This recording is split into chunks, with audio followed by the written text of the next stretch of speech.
give me just a second. I've no idea if I'm live or I'm not live. It looks like something very odd is happening to my phone. Let me just put it here and then check on the...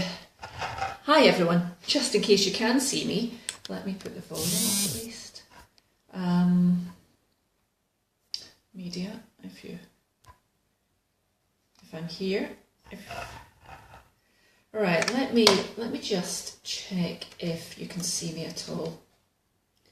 Project Positive Change.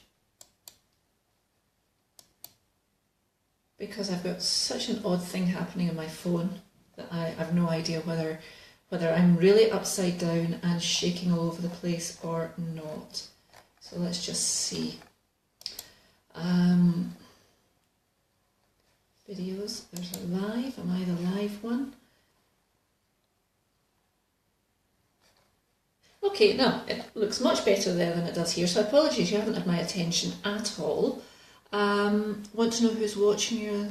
Yes, there's one person watching. Hi, sorry about this. I'm a bit disorganised because my phone's doing something really odd. My head's upside down, but according to the computer, I look as perfect as I can look. So who am I? I am Alison Reiner. I am a Loved Again and Forever coach. And I am a very, very happy part of Project Positive Change. So today I'm here to talk about, trust. Because, one of my big passions in the world is to teach women how to have successful relationships. That's my be all and end all. That's what gets me out of bed in the morning. Not everybody wants to head to the divorce court. Most people enter into marriages with the intention of being together forever. Everyone knows that we're going to have ups and downs. But it's how we actually deal with those ups and downs that makes all the difference to whether we stay together or whether we don't. So my passion, as I say, is to help women who have, for whatever reason, reached a point in their marriage where they're not sure that this is an ongoing, a relationship that has longevity. To really identify why, what's gone wrong, what their part is, and not because we need to beat ourselves up, but because we all take our own shit. Excuse my language. We all take our own shit into relationships. Our beliefs, the beliefs that we had, that we picked up from our parents, the beliefs that we created when we saw other people holding relationships, having relationships, what's good, what's bad, how I should be, what a perfect relationship looks like. And then quite often what happens is when our relationship isn't what we think it should be, panic sets in. And from that, from the point that the panic sets in, it's really difficult at that point to then sit down and talk carefully. Sorry, I'm distracted today because if you could see me, I'm bouncing up and down on this. There are lines going everywhere. And so if you are watching, it would be really lovely actually if you could just let me know, one, that you can hear me, and two, that you can see me without too many problems, because there's no point in me continuing with this if it's not working for you. So in the meantime, while I wait for somebody just to let me know, and I can't even see what it says at the bottom here. If anyone has told me it, let me just check and see if there are any messages here. I can see there are 3 people watching. 3 people watching, and it would be fabulous if you could tell me that you can see me properly. So we're talking today. If you joined me last week, I was talking about self-love. What is self-love? Why it's necessary? Now, a very quick recap.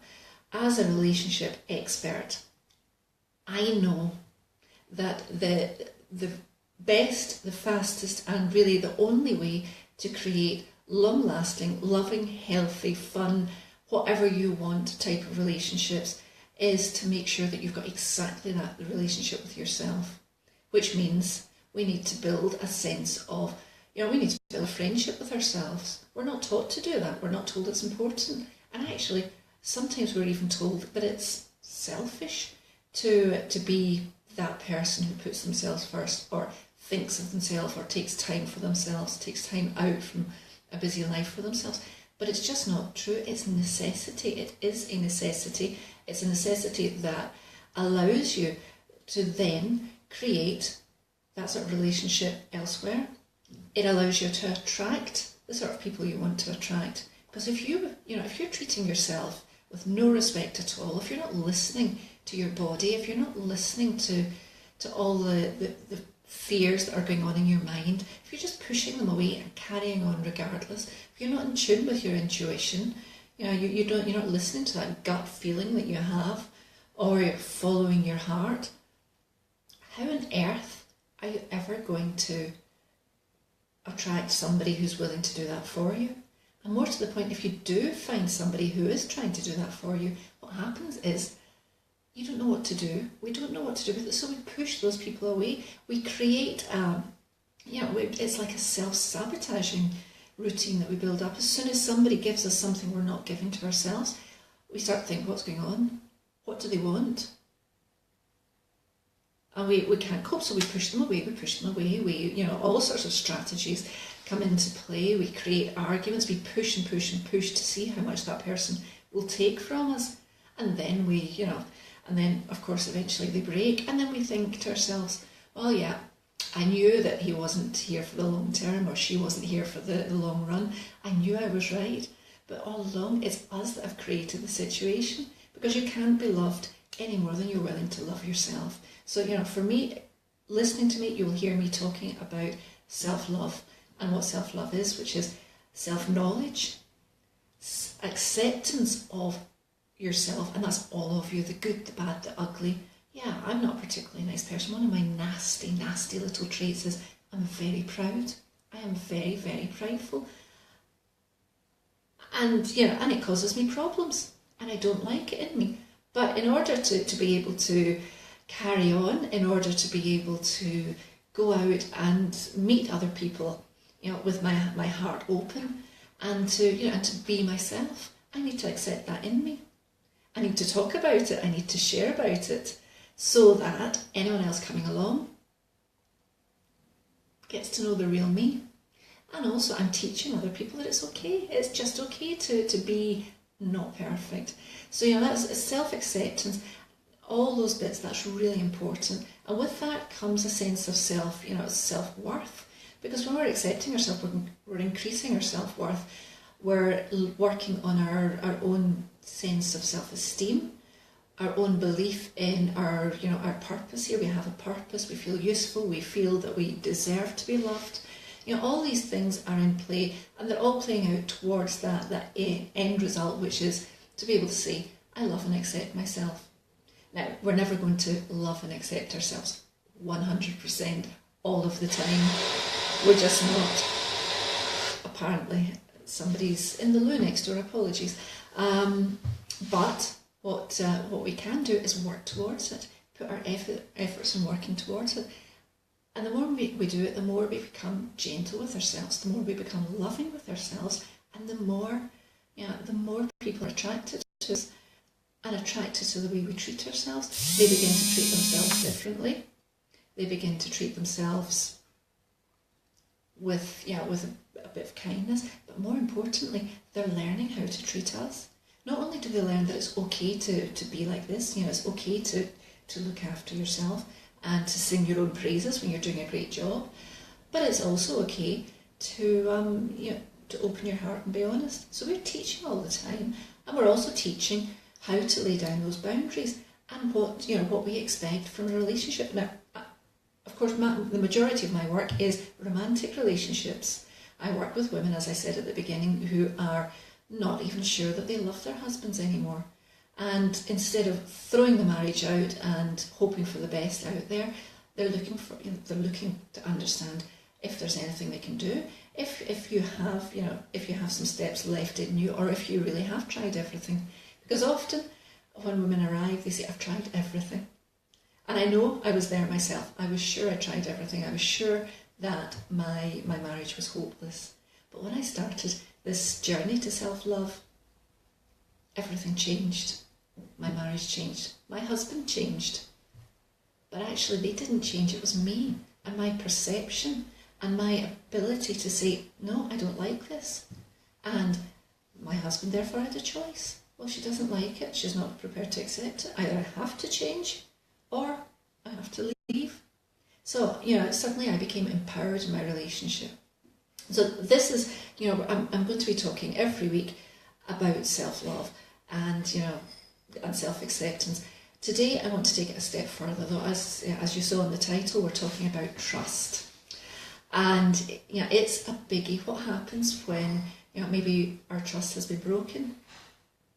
One of the questions I'm asked again and again by women who are heartbroken, sometimes men who are heartbroken, because it's not always women, men for instance that cheat. But will I be able to trust again? And the answer is yes, you will be able to trust again, but we need to do exactly the same work as if you had any other problem in your relationship. So often I work with women and men whose partner has cheated. It unfortunately happens if you've got two unhappy people, one of them quite often looks elsewhere. A lot of the time, it's a cry for help. It's a cry for help, it's a cry for attention. It's, it's really, throwing your heart out there and saying, this isn't working, I'm miserable, look what I've done. I say that as, what do I say that as? A lot of times that's the case. A lot of times, however, it's not. But, I work with women, and if that is the case, and they're in a place where they're not sure how to move forward from this feeling, they're not sure if they can actually trust their partner again, if the marriage is dead. Some people are absolutely clear that if there is infidelity, oh, thank you, someone's giving me thumbs up, and I've no idea who it is because, as I said before, my screen's bouncing all over the place. But, if there's been infidelity, then some people are absolutely clear cut. I'm not interested. I don't want to be in a relationship where this trust has been broken, and that's absolutely fine, because only you know what your core values are. And if that is trust and it's been broken and there's no way back, you're within your rights. You've got to be true to you. No matter how heartbreaking it is, no matter how many promises you get, then in order to be able to trust yourself going forward, then you have to go with that, with your own core feelings on it. I can't trust you. I'm not prepared to try. A lot of the time, however, we just aren't sure. We all have our ideas, if that happened to me, what I would do. But when it does, and dependent on the situation, we just don't know. We don't know how we would react. So, can I trust again? Absolutely. But here's what you need to do first. You need to trust yourself first. You're never going to be able to trust anyone else if you can't trust yourself. What happens a lot is the trust has been broken and you are mad as hell at him or her for breaking your trust, but you're even madder at yourself for putting yourself in that position, for not seeing it happening. How did I miss that? How did I make such a mistake? How did I get myself into a relationship where this could happen? I don't know if you've been in that situation. I don't know if you've got friends who've been in that situation, but it's almost, apart from the heartbreak of discovering that there has been infidelity, that sense of rage at yourself for not having been able to do something about it. I'm very aware that I've got myself on the computer to make sure that I'm moving properly. And I can see my hands shaking and waving around a lot, so, so apologies. So yeah, going back to what I was saying, in fact, before I carry on, I just want to share this now into my group, because I think they will enjoy it. They do love hearing Loved Again and Forever. Sorry about that.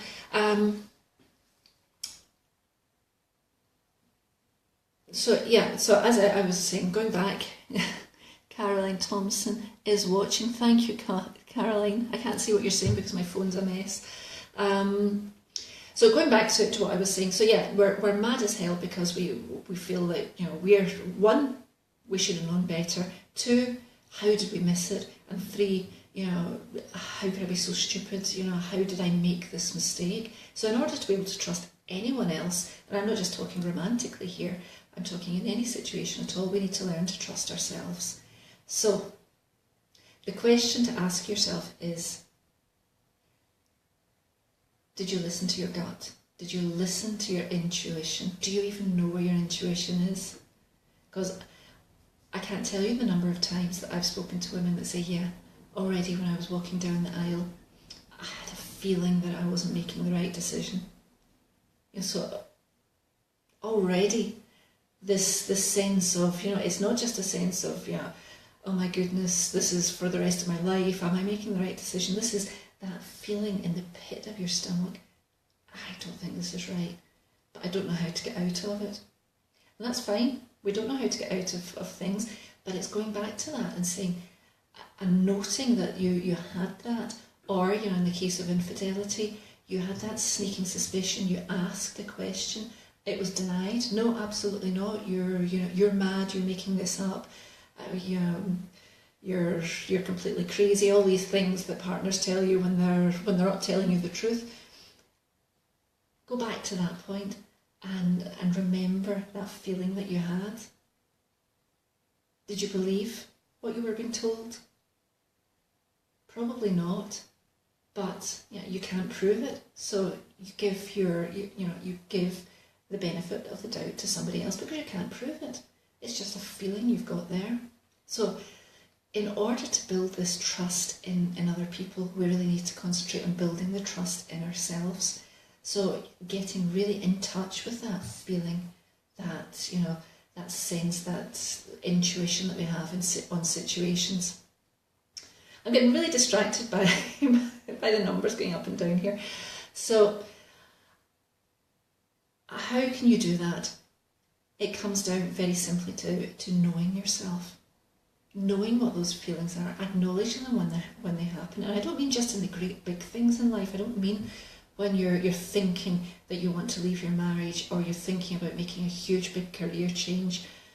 The small everyday things. Start a process of listening to yourself.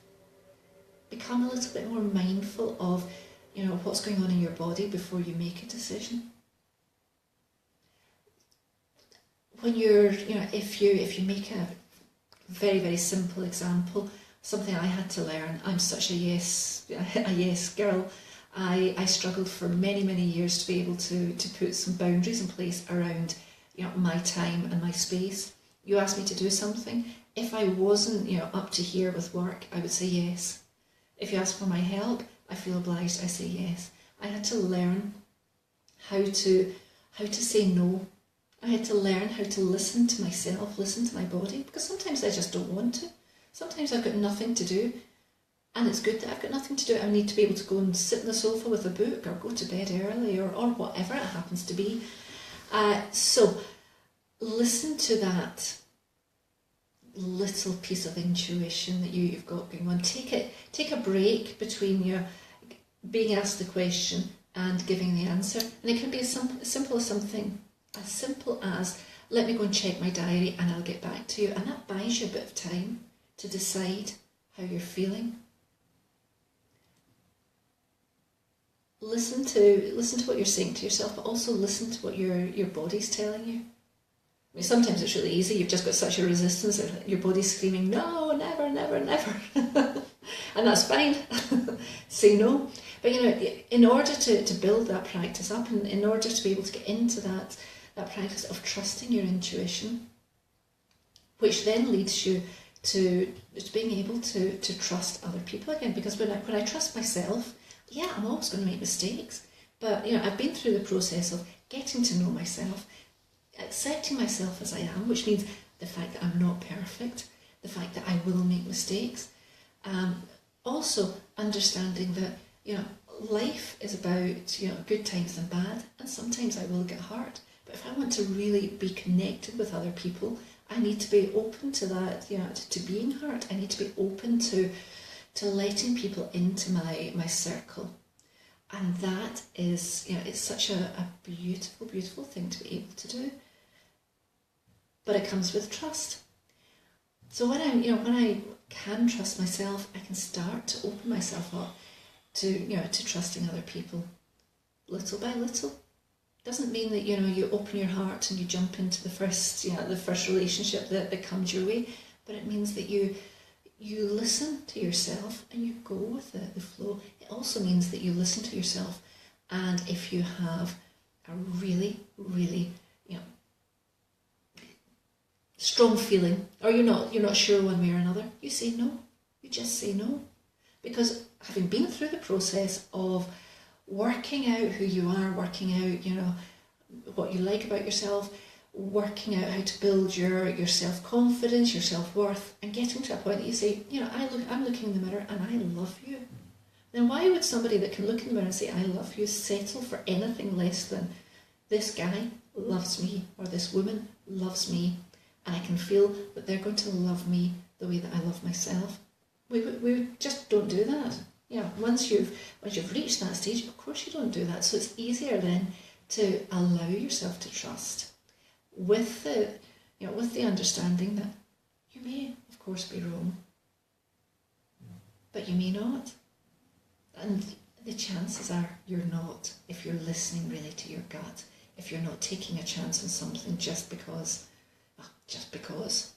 Or if you do go in with that idea, I'm not really sure about this, then be very aware of it. Be very aware that it might be not the right relationship for you, that not the right job for you, not the right, move for you, whatever it is that you're using your intuition and your sense of self-trust to move forward with. Be aware, so that whatever the situation, you can leave that situation and say, I've learned something. I feel that I've grown through this. This was a learning experience. Rather than having to beat yourself up, rather than having to self-flagellate, how could I have gotten it so wrong? You know that you did everything in your power. You know that you listened to yourself, that you put yourself and your own intuition as number one. You didn't allow yourself, or you don't allow yourself to be dragged into something that they have to meet you at your boundaries. It's not that they have to push your boundaries back towards you. They have to meet you at the boundary fence, and you have to be comfortable with where you've set your boundaries. And that comes from that sense of listening to yourself, that sense of trust, that sense of intuition that we build up when we get to know ourselves. We get to know what we like. We get to know what we don't like. There's no point in going for the tall, good-looking guy, because you've always gone for the tall, good-looking guy, and he's always the one that lets you down. Yeah, I know I like him. I know he's never been any good for me. How about I try something different now? Just for example. So I can't see if anybody's got any questions. Hi Jennifer, I can see that you arrived. So let me see. All good. Thank you, Caroline. I've just seen what you've written there. So I think I'm pretty much done, unless anyone's got any questions today, because my phone, as I say, is causing me a lot of difficulties. It's making me feel quite sick watching myself here, and of course I've got to watch myself here because otherwise you get the sight of my face or my nose or whatever. So yeah, just a quick recap. Trust. Can I trust again? Absolutely, you can trust everybody again, but only once you've learned to trust yourself, trust your intuition, and the only way that you're going to be able to tap into that intuition and know what trust is for you is by getting to know yourself, by getting to love yourself, by getting to accept every part of yourself. And that takes some work, but it's work that I know Jennifer and Caroline are both watching, and anyone else that's watching, if you've done it, it's bloody worthwhile. The more you do it, the more you get to know of yourself, and the more you get to love yourself. The more you get to love yourself, the more you attract people into your circle who feel the same way about you, who want the best for you, who want to support you. But remember, they can only support you as far as you're supporting yourself. And they can only know you when you are open to being vulnerable, open to sharing yourself with them. And that's the good, the bad and the ugly. And yeah, I've got Caroline's watching here. I would be lost most of the time if I didn't have somebody like Caroline letting me just open my heart, whinge, complain, moan, be bitchy, be nasty, because sometimes that's what you need to do to move on into the solution. We're not perfect. So we're told often that we shouldn't blame, we shouldn't point the finger, it's all, if there's a problem, it's our problem, and therefore we have the solution. And I completely agree with that, but sometimes in order to know what the problem is, we need to open our mouths and we need to speak out loud and we need to rage and against the machine. We need to do all of that in order to get a clear sense of what's wrong, because without that we can't make the changes.